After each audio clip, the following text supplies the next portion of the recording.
Good evening. Thank you, Emily.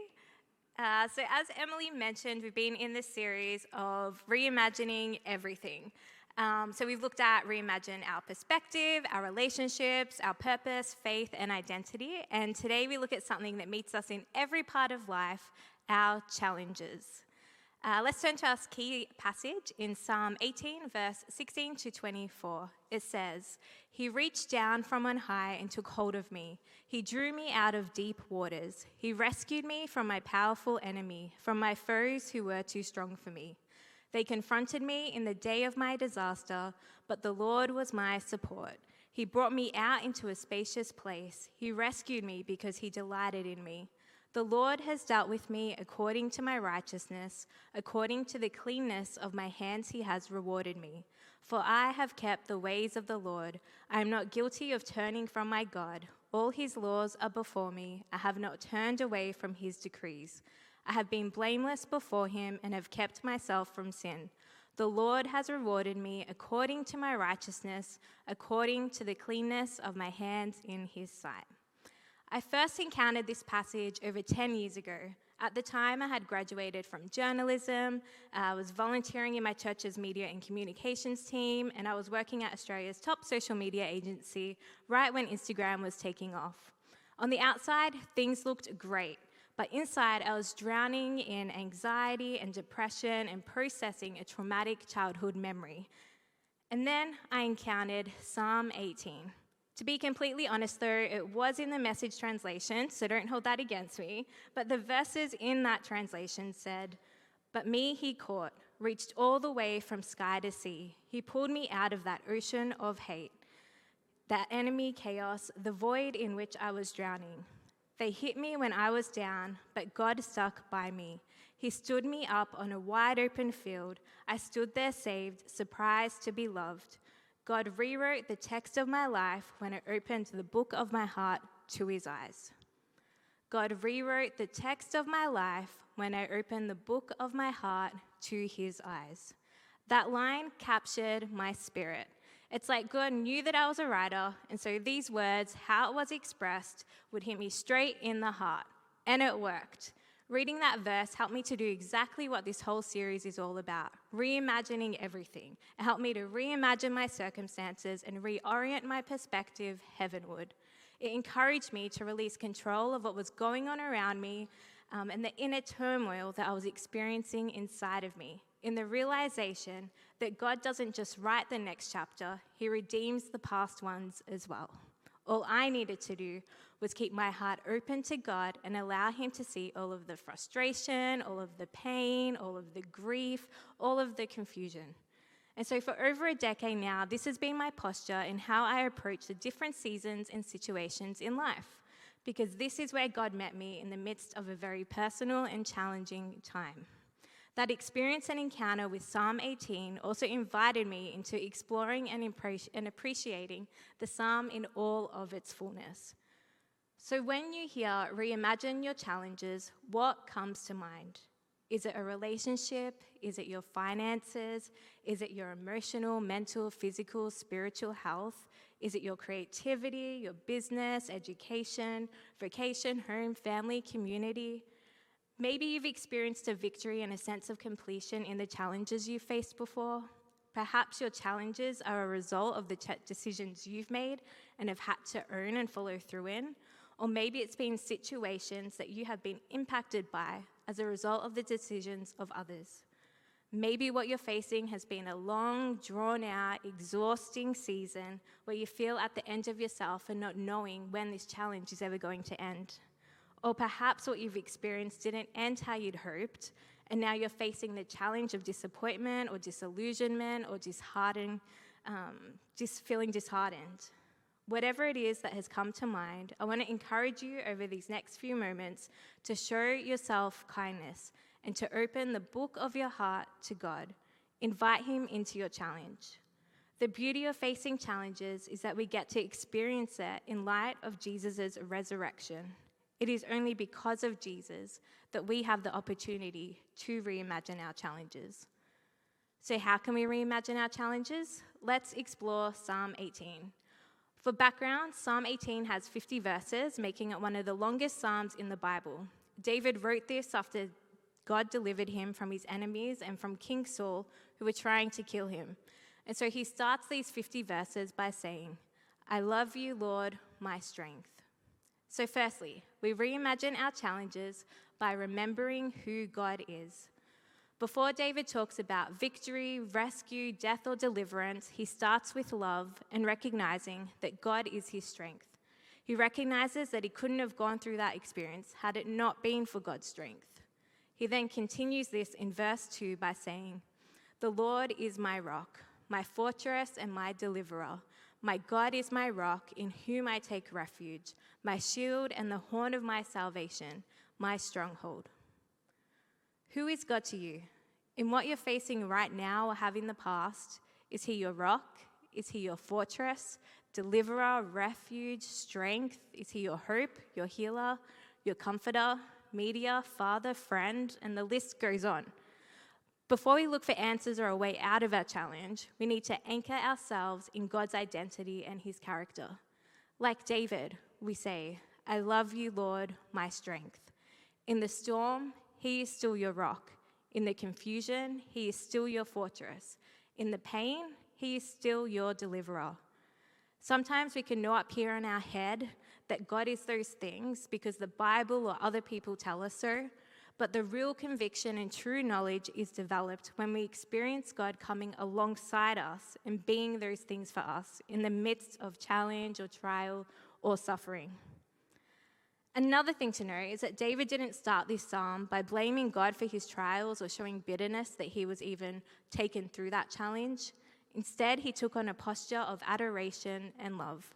James 1 says, "Consider it pure joy, my brothers and sisters, whenever you face trials of many kinds, because you know that the testing of your faith produces perseverance. Let perseverance finish its work so that you may be mature and complete, not lacking anything." Our times of affliction, struggle, pain, challenge can develop a richness, a depth, an intimacy with God that we wouldn't have otherwise had the opportunity to experience or develop. Sometimes a challenge isn't about receiving an answer or solution at the end of it, but receiving a deeper understanding of who God is to us. That's the beautiful thing about challenge. It shows us what we truly believe about God and reminds us where our strength really lies. Secondly, we reimagine our challenges by recognizing that inner formation is taking place. Psalm 18:21-24 says, "For I have kept the ways of the Lord. I am not guilty of turning from my God. All his laws are before me. I have not turned away from his decrees. I have been blameless before him and have kept myself from sin. The Lord has rewarded me according to my righteousness, according to the cleanness of my hands in his sight." This is the same section of the Message translation that says God rewrote the text of my life when I opened the book of my heart to his eyes. Now, I think we can all agree that David, he could have responded to Saul and his enemies in some very unrighteous ways as they were trying to kill him. But David here is reflecting on what God has done in him. In the challenge, he stayed righteous. He kept himself from sin. He kept clean hands and a pure heart towards the Lord. He didn't gain the throne and become king through compromising his values and beliefs. He let God continue to form his character in the battle. Adam Clark commentates on this psalm that the times in which David was most afflicted were the times of his greatest uprightness. Adversity to him was always to him a time of spiritual prosperity. That's what it means to reimagine a challenge. It isn't just something to get through, but it is something that God is using to do a deeper work within us, to grow us spiritually. Your challenge can reveal or refine who you are. It can cause something new and beautiful to be born in you, or become a place of hardness and bitterness. And it's a choice that only you get to make. Over the past 2 years, this is something that I've been personally experiencing, God using a challenge to do a deeper work within me. In late 2023, I came over to London from Melbourne on a creative tour with Alpha Australia. At the time and in the years leading up to that tour, I had a sense that I was approaching a major life transition. Yet I was frustrated and getting desperate and just felt stuck as doors kept closing and God was being completely silent. That season was a challenge in itself to keep trusting God even when He is silent. So coming to London on this tour was a desperate attempt to hear from God. Fast forward to just last month. I was preparing a version of this message for the staff meeting while watching the latest YouTube release from Amanda Cook's album. And I'm just going to show a very short snippet of this clip.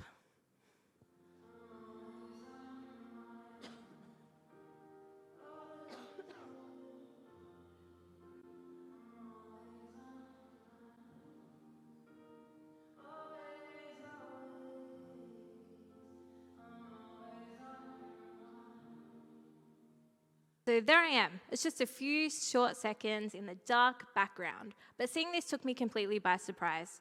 Not because I didn't know I was there, because I did, I clearly remember it, but because I remember in that exact moment what I was thinking and feeling and wrestling with God with in that moment. It was the final night of the tour back in 2023, and God had spoken and confirmed things across that week as to what was next. And so on my face is me wrestling with God and weighing up the options of how I can step this out. Included transitioning out of a job, a church community I'd been part of for over 20 years, a life I'd been building in Melbourne for over 30 years. And all while I'm wrestling with this, I'm hearing and seeing the lyrics projected on the wall that say, "When I forget your faithfulness, you still hold me through the night. He is who he says he is. I'm always on your mind." Those words landed like a promise for me to tuck away in my heart and to go back to over the coming months. But now I'm watching this, only last month, sitting in my flat in London, living in the promise of what was on the other side of that wrestle. It was a stunning reminder of the faithfulness of God. And more important than the move was the inner formation that's taken place over these 18 months. It's been 18 months full of grief, loss, a stripping back of identity, and a prolonged sabbatical to recover from health issues. I thought the move was to move forward, but it was actually an invitation from God to create a space in my life and heart where He could refine me, where He could heal me, and He could form me into who I'm becoming without distractions. And throughout it all, God has been so, so kind, and I'm now experiencing Psalm 18, verse 19, that says, "He brought me into a spacious place. He rescued me because He delighted in me." Psalm 18:24 shows us that God doesn't just rescue us from our trials, He wants to form us through them. Romans 5:3-5 reminds us that, but we also glory in our sufferings because we know that the suffering produces perseverance. Perseverance, character, and character, hope. And hope does not put us to shame because God's love has been poured out into our hearts through the Holy Spirit who has been given to us. Formation is the quiet work that happens underneath our challenges. Whether you're in the midst of a challenge with lots of movement or a place where it feels like nothing is changing or happening, don't discount what God is forming in you in these moments. It may be the very thing that He's preparing for what's next. Thirdly, we reimagine our challenges when we redeem it through our testimony. Psalm 18 was David's personal prayer. And what I've come to love, appreciate, and find so powerful about it is how it's turned into public praise. Because in 2 Samuel 22, we see this psalm repeated again. Here, David declares this psalm with minor variations in his old age. The words that David wrote when he was in his younger age, when he was delivered from Saul, became the song that would carry him throughout his later years. In 2 Samuel, David is singing this song of deliverance from a different perspective, one of gratitude and awe as he looks back at the faithfulness of God shown across the expanse of his life. This psalm has also been called Great Praise from a Great Place of Victory. And this invites us to ask, are the words that you are speaking now, your prayers, your thoughts, your declarations, something that your future self would repeat in gratitude? Will this current struggle that you're in become a story that you will tell with faith and awe? Let me take you back to the first time I encountered Psalm 18. As I said at the start, I was in a dark season, processing trauma, going through depression and anxiety. That verse became a turning point, not because anything really changed in that moment, but because I changed. I began to believe that there was hope and that God could turn this around for good. And here's the beauty. That season of pain birthed the creation of a thriving online global community where women could share their own stories of healing and freedom. My personal battle and challenge became the seed for ministering to others. That's what it means to redeem our challenges through our testimony, to say that what I went through doesn't define me because it will bless someone else. Nothing is wasted in God's hands. Romans 8:28 says, "And we know that in all things God works for good, for the good of those who love him, who have been called according to his purpose." You may not feel or understand why you are facing what it is that you're facing right now, but your pain, your perseverance, and the process, it all has a purpose. And one day, what you're walking through could be the very story that someone else needs to hear. So ask yourself, how is God redeeming my story even in this present moment? And what testimony is being written in the midst of this challenge? Don't simply endure the challenge, reimagine it. God is working and he's forming something so beautiful within you that will one day bless someone else, including you. In just a moment, we're going to share in communion together. Like David looked back on his life with gratitude and awe, we now look back to the cross. At the center of our faith is a God who doesn't avoid suffering, but a God who enters into it. Isaiah 53 verse 3 says, "He was despised and rejected by mankind, a man of suffering, a man familiar with pain." Jesus didn't try to escape his suffering, he embraced it. And on the cross, through his surrender, he reimagined what life and victory looks like for us all. So if you're facing a challenge today, what might it look like to reimagine this moment? Not as something to get through, but as an invitation where God meets you. As we take part in communion and have an opportunity for prayer ministry after, can I encourage you to keep the book of your heart open to God's eyes by bringing your challenge to the one who reimagines everything. And to simply start where David started in Psalm 18 verse 1 by saying, "I love you, Lord, my strength." Amen.